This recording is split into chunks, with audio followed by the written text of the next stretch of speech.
การที่เฮาได้ลงมือเฮ็ดได้ลงมือสร้างแหล่งอาหารของครอบครัวไว้ในโคกหนองนาเพื่อที่สิวางแผนบรรปลายของชีวิตกลับไปเพิ่งผ้าแหล่งอาหารที่เฮาค่อยๆเฮ็ดไปเรื่อยๆเป็นการจัดการพื้นที่เกษตรให้เป็นแบบผสมผสานปลูกผสมผสานสารพัดพืชแทนการปลูกเขาอย่างเดียวซอยเฮ็ดให้ครอบครัวของผมมีความมั่นคงทางอาหาร ถึงแม้ว่าตอนนี้ปลูกไว้เฉพาะไม่ยืนต้น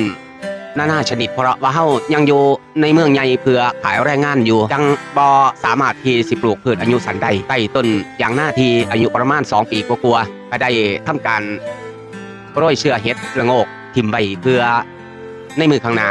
ก็อาจจะได้เก็บเห็ดละโงกในพื้นที่ของเจ้าของเองผักหวานป่าใต้ต้นมะขามเทศก็มีรอดอยู่หลายๆต้นหน่อไม้ต่างๆบ่ว่าสิเป็นไผ่บงหวานเพชรน้ำเพิงไผ่กิมซุ่งไผ่เลียงหวาน